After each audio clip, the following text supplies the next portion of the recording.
Oregon's latest decommitment is another blue chip prospect. It was Desan Brame going to Tennessee. It was then Josiah Sharma going to Texas, and now Isaiah Mozee, long rumored to be a flip candidate. He has flipped to Nebraska. Now, this is not great news for the Ducks. However, all hope is not lost. Quite the opposite. The Ducks are still the most loaded at the wide receiver position they have ever been in my lifetime. The level of high-end talent they have this year, potential returners for next year. Remember, Gary Bryant Jr. and Evan Stewart can choose to come back to Oregon. I'd be surprised if two of them are back, as in both, probably a better way to phrase that. I wouldn't be surprised if one of them is back. Just saying. And then you look at the way they've recruited this position in the last couple of years. It has been the single most elevated position on the recruiting trail over the last several cycles under the Dan Lanning administration with Junior Adams as the wide receiver coach. He is one of the highest paid position coaches on the staff, and I would think in the conference as well, and he should be. He has earned a tremendous track record recruiting, development, production.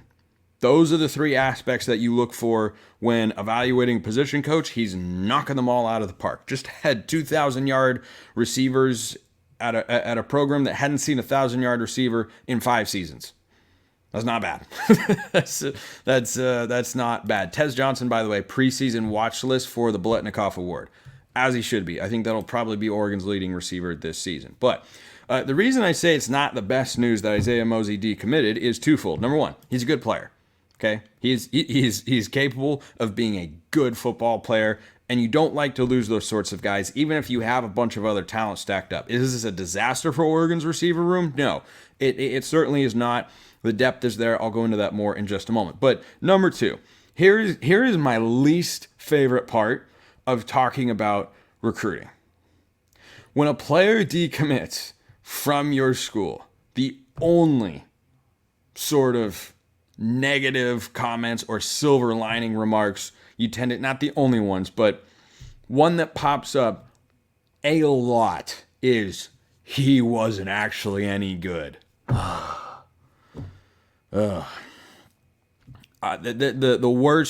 worst time for Oregon fans with that particular storyline was Dante Moore. Oh, we didn't want Dante Moore. No, we didn't. No, we wanted Dante Moore. Turns out Oregon ends up getting Dante Moore eventually, and a more experienced version, and that's going to work out the best for everybody. But again, when a guy decommits, he doesn't stop being a talented player. Isaiah Mozee's recruiting ranking is not plummeted, and that's why he chose to flip to Nebraska. It turns out that they have a really promising young quarterback who I think could have a solid season this year and be poised for a massive sophomore campaign in Lincoln, in which they'll be coming off a winning season. I fully anticipate Nebraska to be an 8-9 win team this year. They have a really favorable schedule. The program has an upward trajectory. He might see a quicker route to playing time because the weapons that they have over there in Lincoln are not as prolific as, say, what you have at Oregon. So I don't know if that played a factor. It absolutely could have. Could Mosy have competed for playing time with a guy like Cooper Perry or Dallas Wilson? Sure. Why not? Is Wilson a higher rated recruit? Yeah, he is. But Mosy was a top-ranked guy, the top-ranked receiver in the state of Missouri, one of the top overall recruits in the state. Oregon was excited to get him. You can be disappointed to lose him without going, DEFCON 5 and say, oh my gosh, recruiting is in a free fall. That, of course, isn't the case. And with regards to the recruiting rankings, Oregon has now fallen 9th in the composite on 24/7 Sports.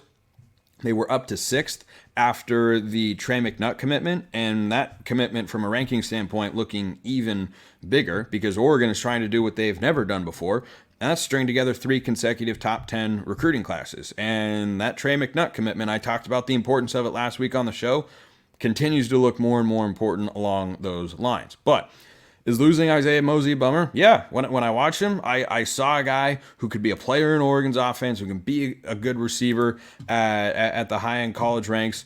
Wish him all the best in Nebraska. The wide receiver position, though, is still really, really stacked. So in the 2025 class alone, you've got Decorian Moore, who is the number 1 wide receiver in the country. And though I liked Mosy, if you ask me, would I rather have Decorian Moore, who committed back in early July, or keep Isaiah Mozee, that's a no-brainer, okay? Decorian Moore is an instant impact game changer. Mosy probably doesn't play a ton as a true freshman, but by a redshirt freshman or sophomore season, yeah, absolutely could have been a contributor to the offense. But Decorian Moore is an instant impact sort of guy. They also have Dallas Wilson, who is a composite 5-star. They also have Cooper Perry, who's a big-time receiver recruit coming out of the state of Arizona. So this receiver class in 2025 is still really stacked. And then you think about what Oregon brought in the 24 class, and you realize, yeah, you lose a body. You never want to do that. But is this position group suddenly void of talent? Nope, quite the opposite. Because the 2024 class had Jeremiah McClellan, who they flipped from Ohio State, Ryan Pelham, who they flipped from USC, Dylan Gresham, who's a 4-star, Gatlin Bear, who doesn't arrive till 2026, but is a 5-star recruit, and Jack Ressler, who's, just a 3-star from Mater Dei High School, ho-hum program down there. And he has got high-end speed, made a big play in the spring game, catching a ball from, I believe, it was Luke Moga. So the talent is there. If one of Gary Bryant Jr. or Evan Stewart returns, you'll have a veteran presence. Otherwise, you'll be working in a whole new lineup of wide receivers. Maybe they bring in a transfer, but Kyler Casper will be going into his 4th year of college football. Jerion Dickey will be going into his 3rd year of college football in 2025. Decorian Moore will be an instant impact guy. McClellan is someone who I think can have a really, really nice career with the Ducks. They've got plenty of talent at the wide receiver position. But the recruiting ranking falls down to number 9. Oregon's still got several names out there. And it continues to be obvious with the 3 blue chip decommitments that have taken place within the last month or so. Let's see, August, around a month or so, 3 weeks, that Oregon can still get a top 5 class. You saw that jump 5 spots when he landed a 5-star in Trey McNutt. If they get a Jonah Williams, for instance, or if they get a Michael Terry III, then who, as I'm recording the show, neither one is committed. I don't know that either are expected to, or anytime soon anyway. And you can just make such a big jump. You can make a big jump. You're only 2 players away from getting inside the top 5. I think with the 3 blue chip decommitments, though, what you can ensure is Oregon will not get the number 1 class in 2025, which for a minute there was entirely plausible. But is that going to happen? No. Is that the end of the world? Also no. You string together top 10 classes, and I think you've accumulated the level of high school talent that national championship teams have been doing for the last 5-10 years or so. So that's everything on Isaiah Mozee, at least that I've got. If you got any questions or anything, by all means, let me know. Quick thought before we get to a fun topic to end today's show.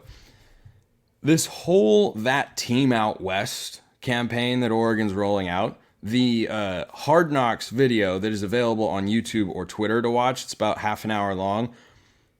I'm going to surprise you with this one. Scott Anderson has knocked it out of the park. That dude, whoo, man, he's good.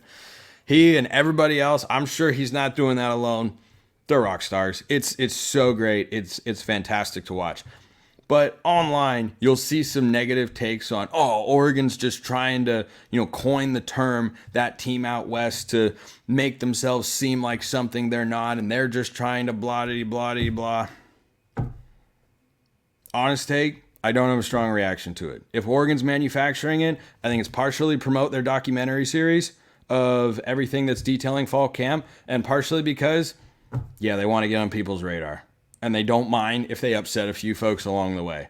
And if you think it's annoying that Oregon's trying to call themselves That Team Out West, fine. You don't have to call Oregon That Team Out West. It's still what the documentary series is going to be called. So I think those two things went in conjunction. And this idea, this is what I found most hilarious about the entire Twitter, if you want to even call it a debacle or just narrative as it was flying around over the weekend, was the idea that Oregon is somehow in need of attention. Like, we need you to call us That Team Out West, or else no one's going to know who we are. Like, no, it's the Oregon Ducks. It's Stan Lanning. Everybody knows. The guys with the giant inflatable duck at media days. The guys whose mascot is just hanging on the fence and going to every stadium in the Big Ten. That's everybody knows. Love it, hate it, leave it, don't care. But everybody knows. This is not some big, massive, desperate, we need the attention and whatnot. Like, I've talked on this show before this whole thing got started and whatnot. I've talked on this show before about the potential of Oregon, Ohio State becoming a legitimate rivalry in the Big Ten. All the ingredients are there. You just need time. And you know what? Maybe a little disdain of, we're not going to call you that team out west. And Oregon saying that and whatnot. Maybe that's just a little kindling for the fire.